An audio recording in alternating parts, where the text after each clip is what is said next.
But it's complicated also because Apollo is this great gift, but he's also this huge burden. And it seems like understanding that boundary is another thing that was challenging for Walter. It's like, what is he doing that's really just convenient for him? And what is he doing that's actually, useful to the people around him? And does he even draw a distinction? We enjoyed thinking about that kind of complicated male.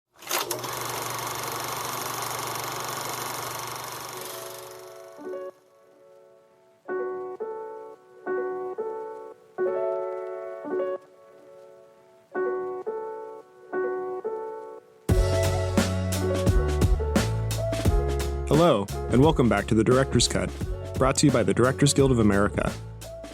In this episode, a grieving woman finds canine companionship in director Scott McGehee and David Siegel's dramedy, The Friend. The film tells the story of Iris, a solitary writer who inherits a Great Dane once belonging to a late friend. At first creating problems for Iris, she finds herself unexpectedly bonding with the mastiff, gradually coming to terms with her lost friend and own creative inner life. In addition to The Friend, McGehee and Siegel's other directorial credits include the features What Maisie Knew, The Deep End, Uncertainty, Montana Story, and Suture. Following a screening of the film at the DGA Theater in Los Angeles, McGehee and Siegel spoke with director Gail Mancuso about filming The Friend. Listen on for their spoiler-filled conversation.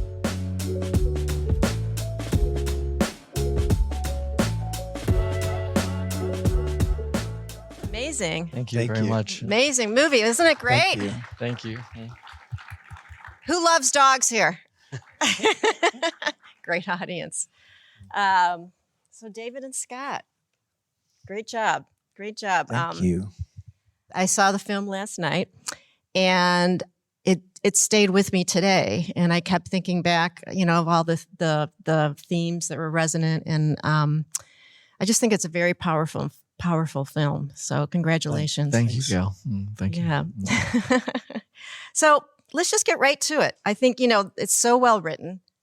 I never read the book, but so well written. The performances obviously are amazing.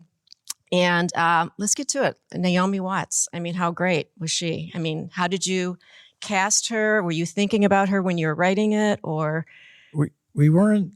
I don't think we were thinking about anyone in particular when we were writing it, but our producing partner, one of our producing partners, Liza Chasen, is quite close friends with Naomi. So we had a personal introduction as well as, the normal kind of going through her reps. And Naomi read it quite quickly, and which isn't always the case with actors. And she responded to it, and we spoke with her on the phone, and she seemed really eager. And she asked us who we were thinking of to play Walter. And we brought up Bill because he was the very first person that we thought of to play Walter.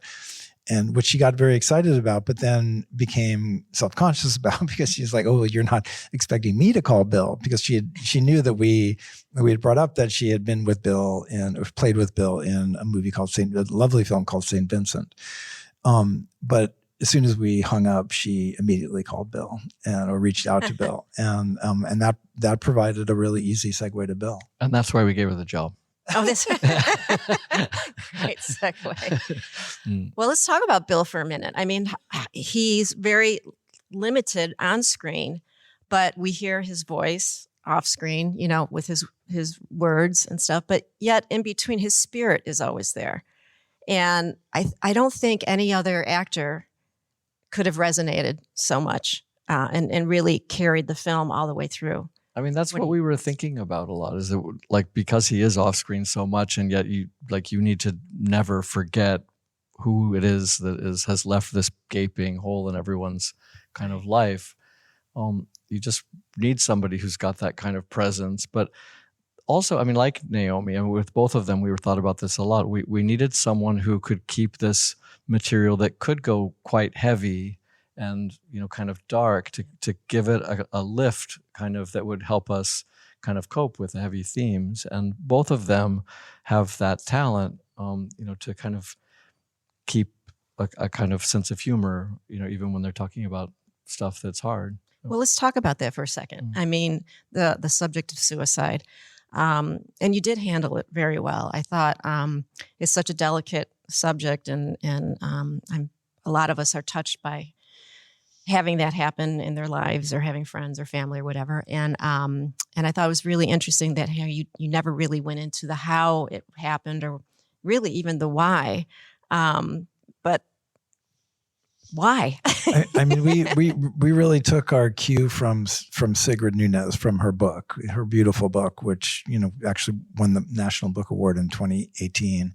And that's the way Sigrid handled it in her book. I mean, she talked about the consequences, and she talked about the specifics of what happened to some degree, but she doesn't really explain it in terms of intention and from Walter's perspective. And, you know, in Sigrid's book, there aren't even names. Like the Naomi and Bill's characters aren't named in the book. Mm-hmm. So it's kind of open-ended in a lot of ways. But yeah, the book was really our guide in regard to the suicide. Very nice. So let's talk about Walter a little bit. Not really. He's likable, but he's done some bad things. I mean, he sleeps with his students. He has a lot of wives, and but yet he, has this great, all these women in his life. So why did he pick Iris to watch Apollo? Is that? Go ahead. I mean,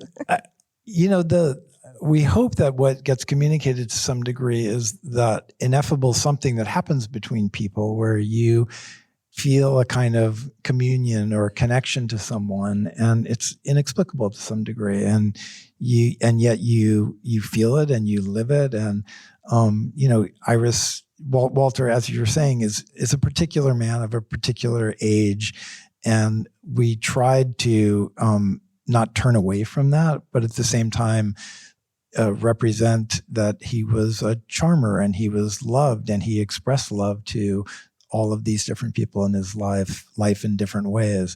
So his connection to Iris, as she says in the scene with Dr. Warren, is, it was like breathing together. They simply shared a sense of the world.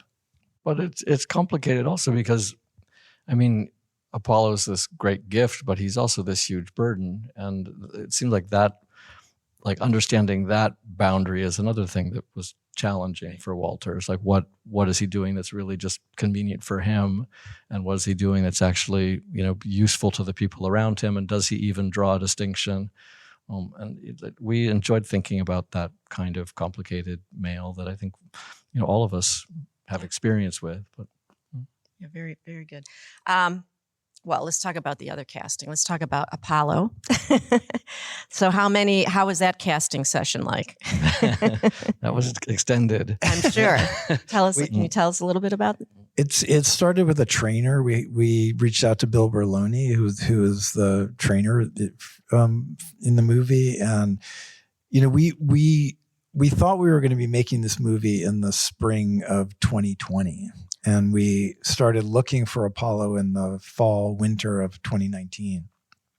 And our partner, Mike Spreeder, was very involved in reaching out to kennel clubs and dog groups. And Scott and I and Bill went maybe 30, 35 different cities around the country auditioning Danes. Wow. And Bing, who's from Iowa, Bing was the last dog and we met Bing at the end of February of 2020.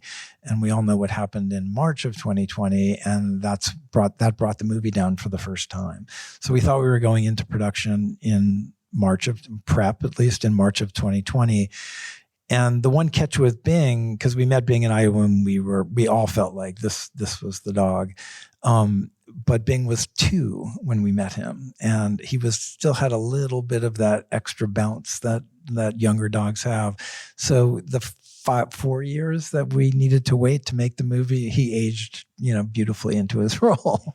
He got some nice training on him too. I mean, his owner, Bev Klingensmith, Bing is just a family dog. He's not a professional dog, okay. But she had the script at that point and knew we intended to make the film, so she just kept working with him on some of the behaviors that she knew would be helpful for us. And she, consulting with Bill Berloni, they kind of worked out most of what we needed from Bing. Like, she kind of worked with him, so he was comfortable with all of that. And when he arrived on set, actually, two things. I'll just back up a little. When we first told Bill we wanted to work with a Great Dane, he tried to talk us out of it. He said Danes are stupid and lazy, and any other dog would be better than that. And he's since backtracked about that a lot. But that was a quote: stupid and lazy.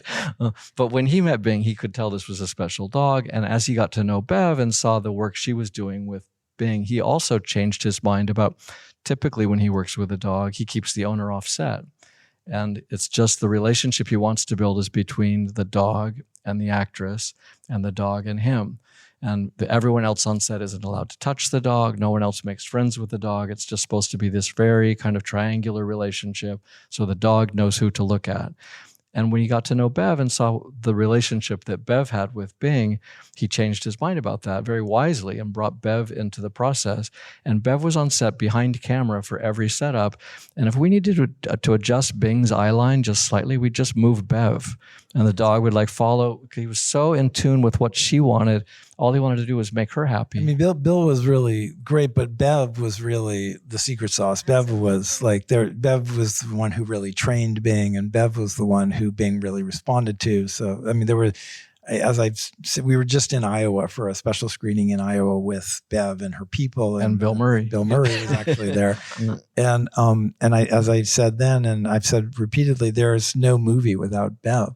Like, Bev was really, Bing loves her so much, and their relationship was so close that our ability to direct the dog was really based on Bev's relationship to the dog. And as you probably know, it doesn't always go that way with dogs. Sometimes it doesn't. But it's interesting that you found Bing before Bill was involved. Is that correct? So you actually went on this, on this search for the dog before Bill was involved, the trainer, right? No. We went with Bill Berloni, and he helped us. Okay, that's that's the Bill. There's the Bill Berloni, and then there's the Bill Murray, but they're they're two very different Bills. Was there another Apollo? Was there any other Great Dane that looked like Apollo that you had to use for certain scenes, or was Apollo?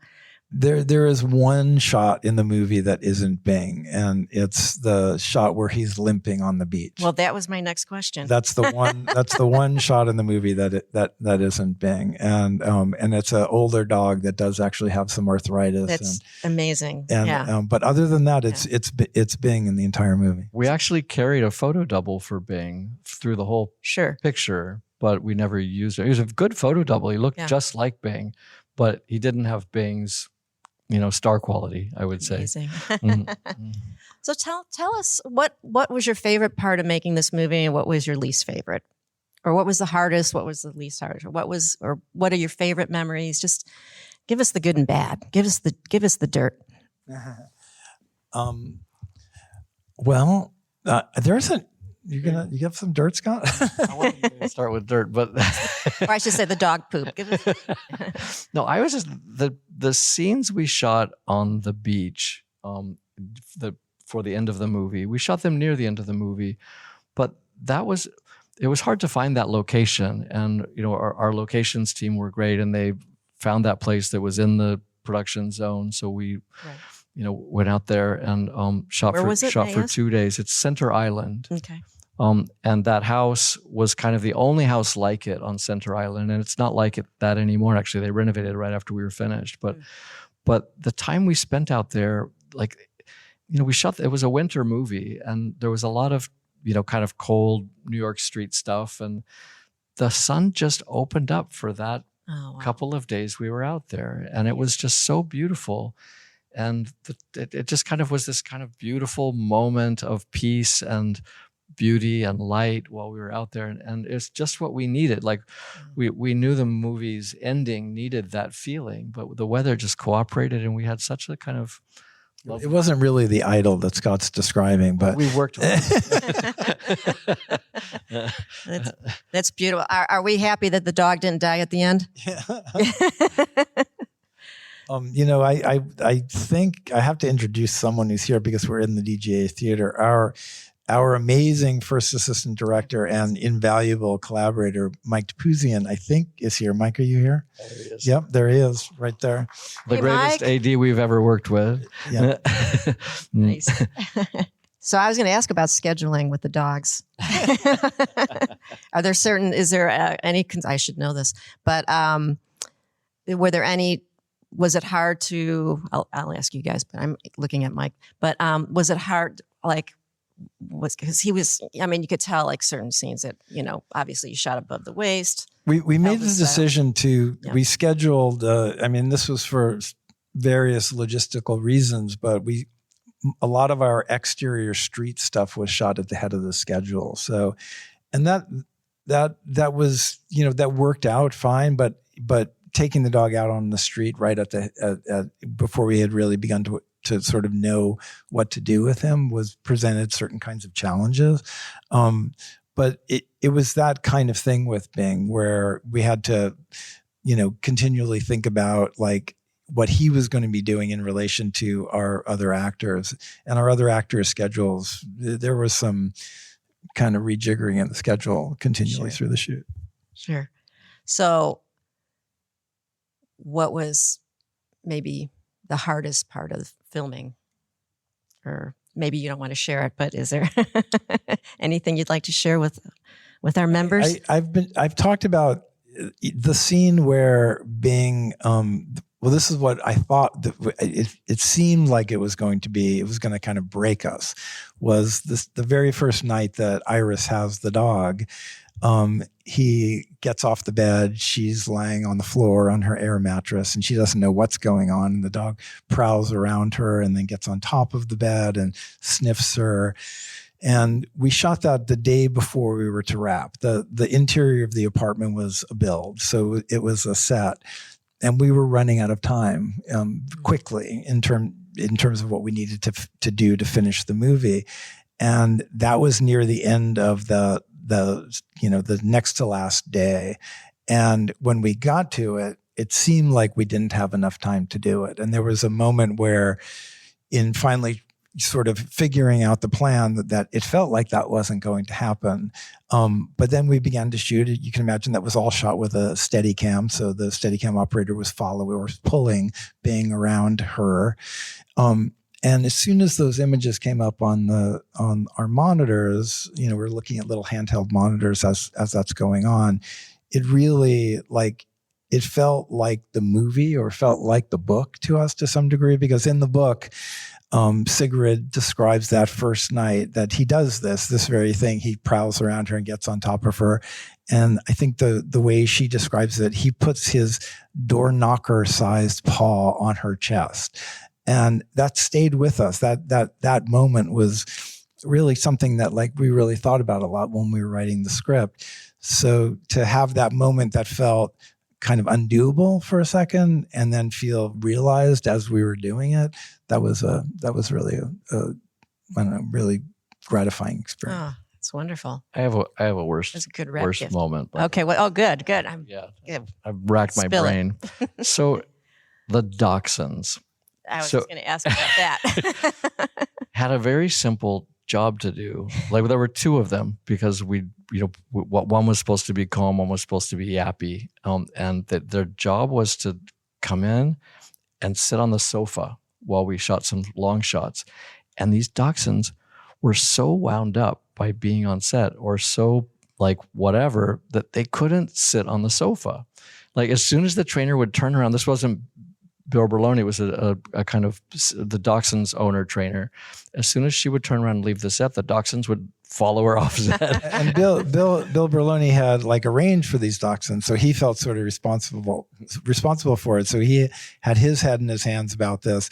And this went on. We could not get the dachshunds to just simply sit on the sofa at one point because Bill Murray's there. Could see that we're tearing our hair out. Bill stood up at one point and said, "I refuse to allow you to euthanize these dogs." because it was so frustrating. But we figured it out. We just decided they could stay on the chair. With the chair we couldn't see from our camera angle. That's where the dog was. Well, let's talk about that fantasy scene a little bit.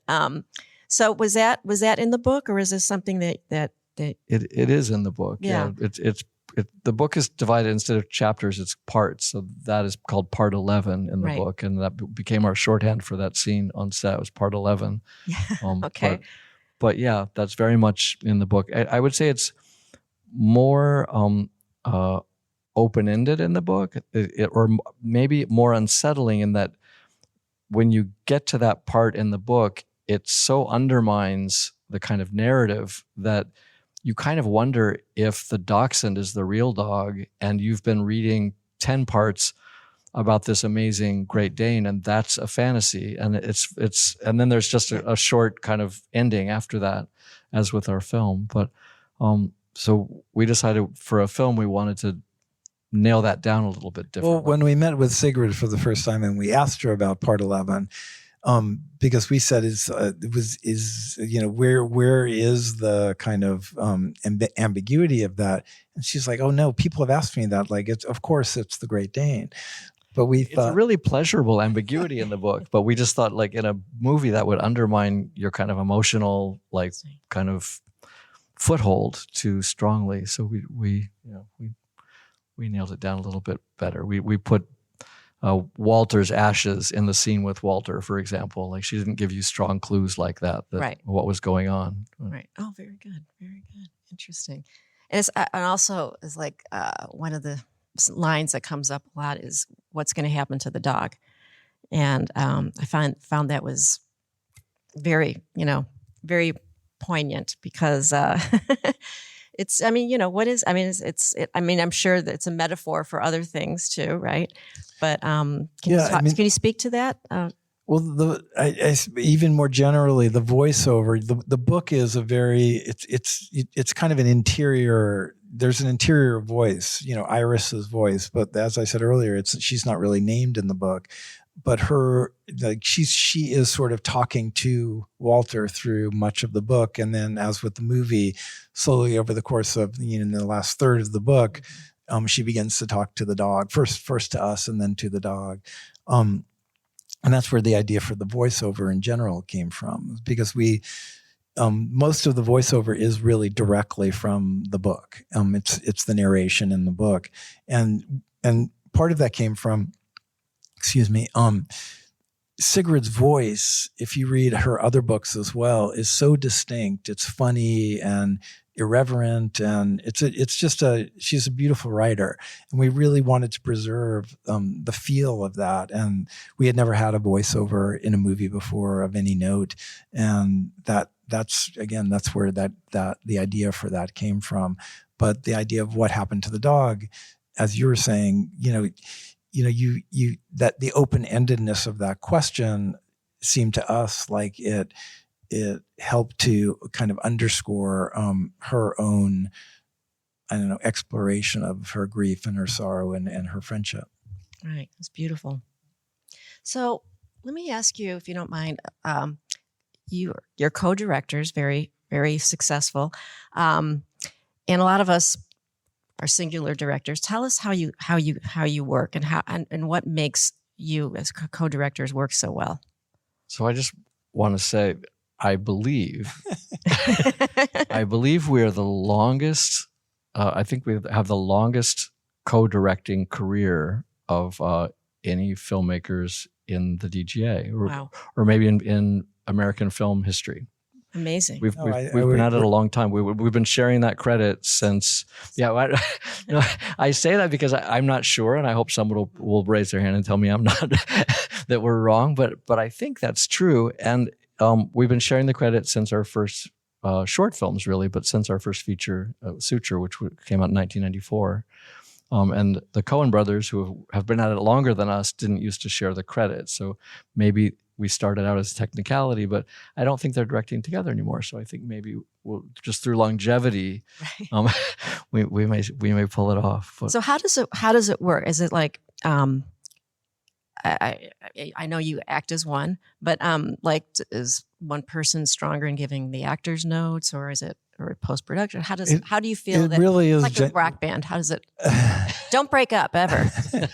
Don't be like Simon and Garfunkel. We were not film school. We didn't go to film school, either one of us. I was an artist, and I was doing an MFA at RISD, and Scott was going to be an academic. He was doing Japanese film studies in the rhetoric department at Berkeley. So when we first started like talking about the possibility of making short films, we were just naive. We didn't know anyone in the film business. We had never made movies. I had a pretty strong background in photography, but as we started to do it, there was no one there to say, oh, maybe you should do this or you should do that. So we just reinvented the wheel for ourselves, and it never really changed. And I used to say that maybe Scott has come to believe it a little bit, and maybe it's changed over the years, but Scott's gay and I'm straight. And I think that difference actually had something to do with, like, if it's a Venn diagram, there's something more solid or stable in the middle of that for us. And we're just, it's been so long now, like we've experienced some really, really important and sometimes sad personal experiences together. And, we just like being with each other and are, better and better friends after 30 plus years. And it's just a lucky thing. Well, I think the hard thing co-directing is the ego, managing individual egos and kind of constructing kind of joint ego that you can both kind of get behind and push the ball forward.